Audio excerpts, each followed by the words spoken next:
Então vamos agora ao nosso quarto exemplo, que é um exemplo um pouco mais complexo, mas que serve para ilustrar, certo, também a utilização de arquivos, mas dentro de um contexto mais específico. Então, é basicamente um programinha que vai manipular dados relacionados a um aluno, certo? Então, cada aluno ele possui uma matrícula para essa estrutura que foi definida. Cada aluno possui um nome com até 50 caracteres e cada aluno possui três notas do tipo que são inteiras, certo? Para esse exemplo, eu estou utilizando duas funções. Então percebam que aqui, antes do main, da função main, eu estou simplesmente colocando o protótipo das funções, que é a assinatura, certo? Então essas duas funções não têm retorno, é void.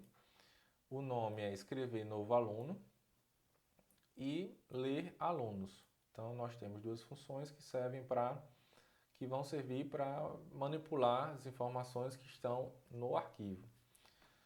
A primeira função ela recebe simplesmente uma variável, né, do tipo aluno.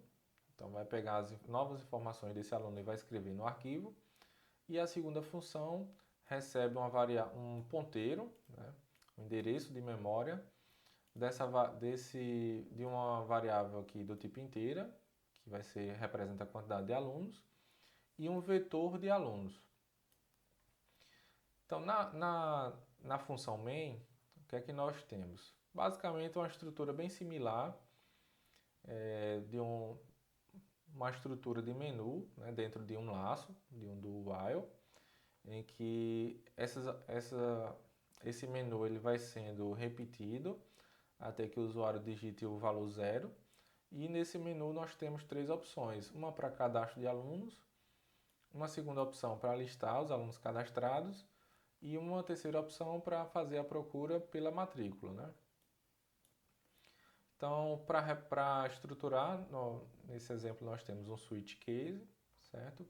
Onde nós temos um case para cada opção dessa. Então, a primeira nós temos aqui para realizar o cadastro do aluno. E essa primeira parte, praticamente, se você seguiu, né, até aqui o conteúdo do curso, você já deve estar familiarizado, certo? Com essa parte de leitura de dados. Então, o primeiro passo, declaração de um novo, né, do tipo aluno. Então, esse novo vai armazenar as informações que vão ser lidas através desses scanfs e do fgets. E esse novo, após realizar essas leituras, ele vai ser passado para essa função que vai realizar a escrita desse novo aluno no arquivo, certo? Então, o que nos interessa aqui é essa função escrever novo aluno e a função listar os alunos, certo? Essa estrutura e o laço, a princípio, eu vou considerar que você já está familiarizado com isso e não vou utilizar tanto tempo, certo, desse exemplo para explicar isso.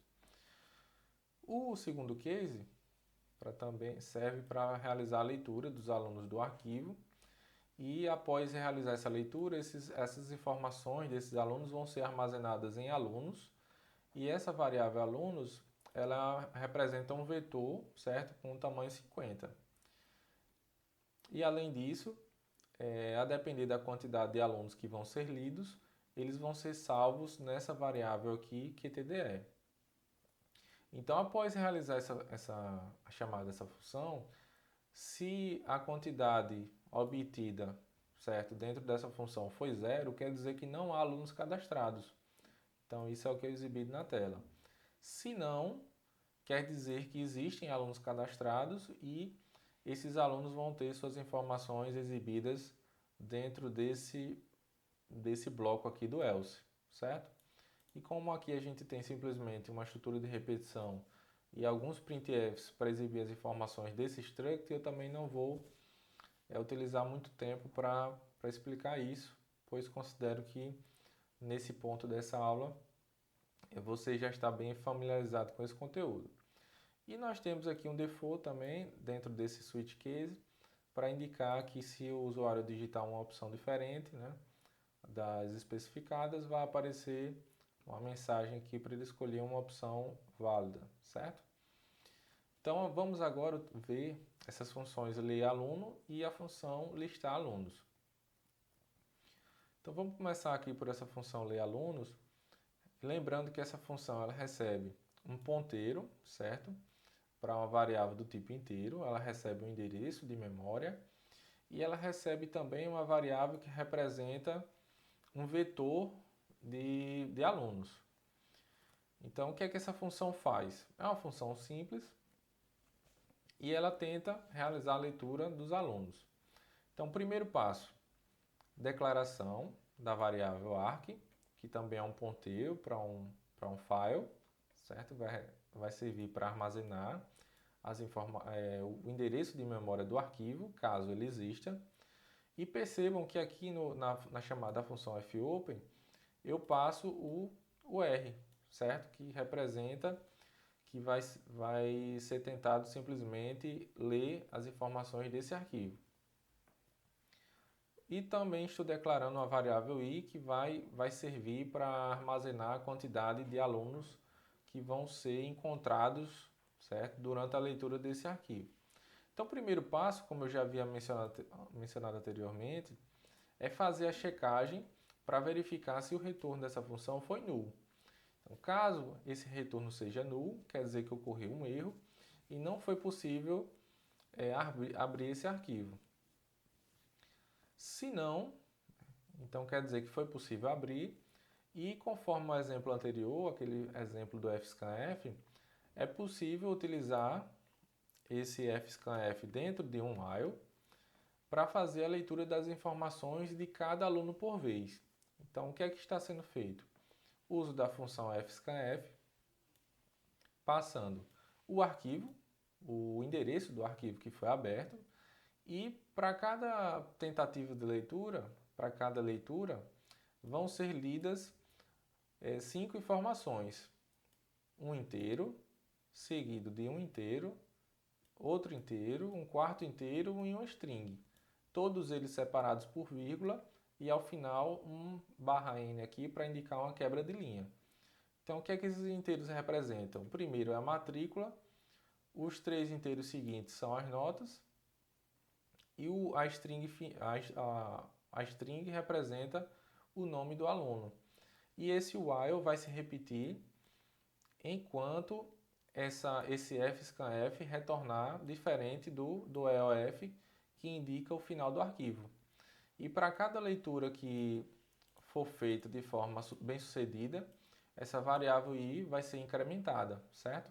E essa variável i vai ser utilizada, ela representa, né, a quantidade de alunos que vão ser lidos dentro desse laço. Ao final, está sendo utilizado esse fclose para fechar o arquivo. E por fim, é feita essa instrução dentro nessa linha 102. Esse asterisco ele é utilizado, certo? Então percebam que aqui como parâmetro da função eu estou utilizando esse asterisco para indicar que aqui nós temos um ponteiro. E esse asterisco ele também é utilizado nessa linha 102 para indicar que o conteúdo dessa variável, QTDE, vai receber a variável i, certo? Então, se forem lidos 10 alunos, ao final vai ser armazenado o valor 10 nessa variável QTDE, certo? Então, basicamente, essa função ela está servindo para fazer a leitura desses alunos e armazenar nesse vetor alunos. Então, percebam que a cada leitura as informações vão sendo armazenadas na posição i desse vetor, certo? Uma pequena ressalva em relação a essa função, certo? Mas que para esse exemplo ele não tem tanta influência, é que não está sendo feito nenhum controle em relação à quantidade total de alunos, certo? Percebam que aqui a gente tem um vetor de tamanho 50, mas que a princípio essa quantidade, a inserção e a leitura não está ocorrendo nenhum controle em relação a isso, certo? Mas para esse exemplo aqui sobre arquivos, isso não tem tanta influência. E a segunda função que está sendo utilizada nesse exemplo, é a função para escrever um novo aluno. Então percebam que essa função ela recebe um struct, né, do tipo aluno, e o que é que ela faz? Declara aqui a variável um ponteiro, né, para um file chamado arc, realiza a tentativa do fopen, para esse exemplo passando o A, certo? Porque vai indicar que esse novo aluno vai ser salvo, as informações desse aluno vão ser salvas no final do arquivo, e simplesmente utilizando a função fprintf, passando aqui o arc, que indica o arquivo, aquelas informações nessa estrutura, primeiro matrícula, depois as 3 notas e depois a string, e passando essas informações aqui que estão salvas nessa variável do tipo aluno. E por fim, fechando o arquivo. Então percebam que a função para escrever um novo aluno é bem simples. A função para fazer a leitura desses alunos também é simples, mas requer um cuidado adicional, certo? Então, basicamente, essas duas funções estão servindo para a manipulação do arquivo e para que essas informações possam persistir na memória caso a gente encerre esse programa. Então, vamos agora testar, certo? Esse código para verificar se realmente ele está executando como deveria.